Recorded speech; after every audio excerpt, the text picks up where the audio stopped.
My name is Barbara Tokay. I'm running for election to the GTCA Board of Directors in District 1, which includes Tower 1 and Building 5. I'd like to tell you a bit about myself so you understand why I think as I do.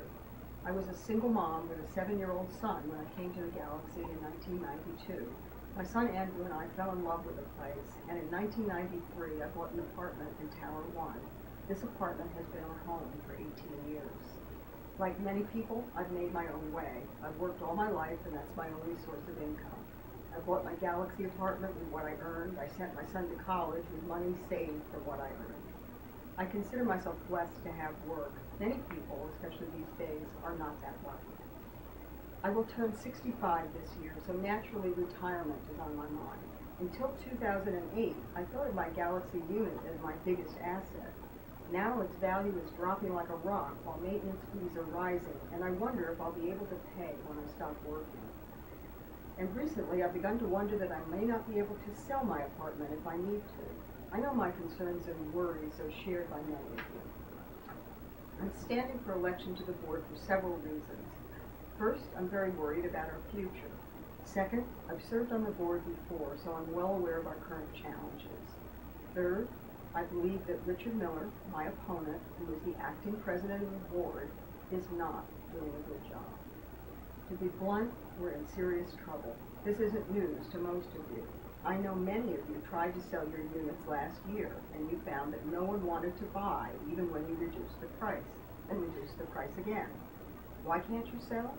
One reason is that our maintenance assessments are set at levels usually seen in luxury properties.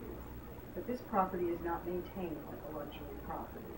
Buyers see the mismatch. They're not fools. Mr. Miller is running on his record, and it's not a good record as I see it. First, the property is visibly deteriorating.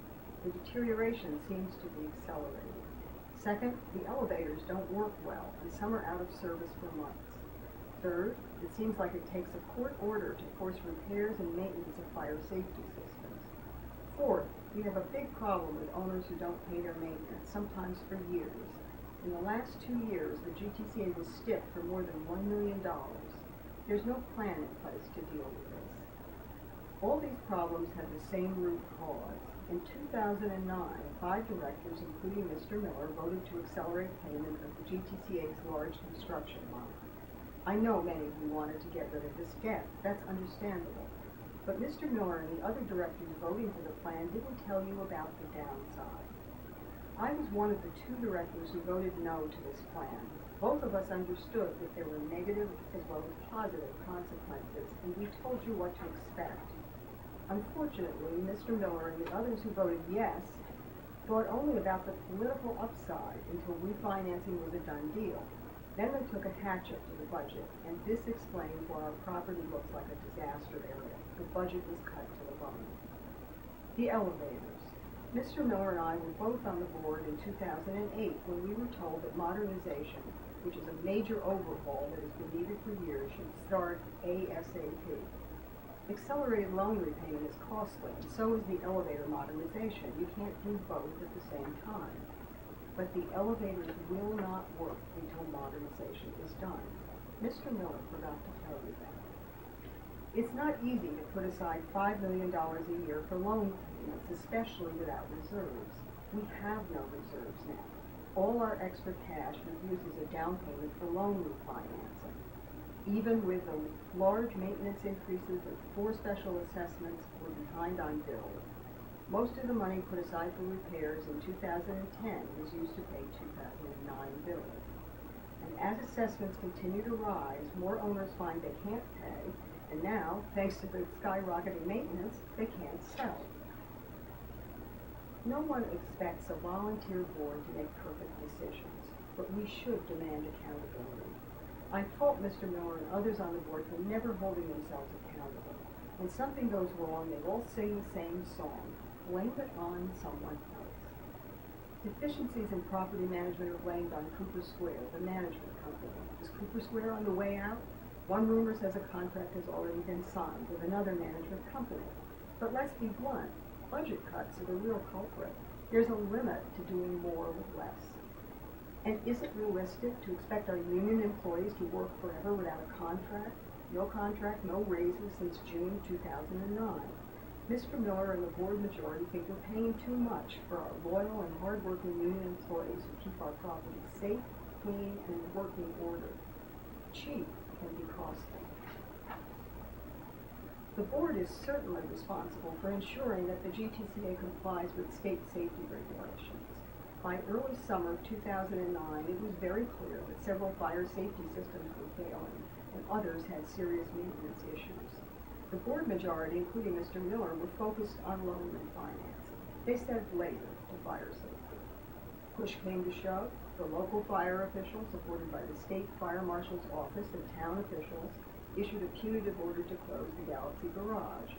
A settlement followed in which Slava Lerner, then the board president, admitted that the garage sprinkler system didn't work and had to be fixed, along with 100 other fire safety violations, some outstanding for 2 years. The violations were fixed, the garage remained open, but it cost big bucks to do 2 years of work in 5 months. Not a pretty picture. The board majority, including Mr. Miller, did not publicize the settlement agreement. Instead, they said, let's blame it on someone else. I was the target this time because I wrote a single letter to the state fire marshal shortly before the 2-year story came to a predictable end. If you're still interested in past history, see Galaxy Facts for an update. Who is responsible for our out-of-control arrears situation? I begged and pleaded with the other directors to take more aggressive action in 2009. Nothing happened, and today there are 48 units that owe more than $10,000. Mr. Miller talks tough about penalties for residential owners in arrears, but he and the board majority have approved a give-back of $129,000 in arrears to the owner of 13 bankrupt commercial subunits. What's the explanation? To wrap up, Mr. Miller's track record is clear. Our property looks terrible. We pay for service and property maintenance we don't get.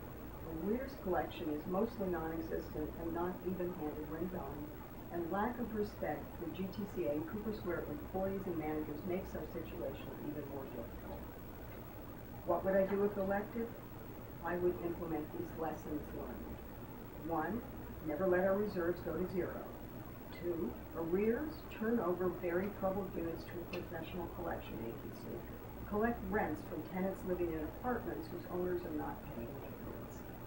Inform owners about all consequences of big bucks decisions, not just the politically viable ones. Pay attention to fire safety regulations. Clear up violations before they become expensive. Treat all owners fairly and equitably, no special deals. To improve services and property maintenance, treat all GTCA and management company employees and managers with respect. I hope you will all take the time to evaluate the candidates standing for election and that you will vote. I hope you will decide to vote for me, Barbara Tokay. I would be honored by your vote. Win or lose, though, I promise to continue to push for good decisions, good follow-through, and fair treatment for all owners. Thank you for listening.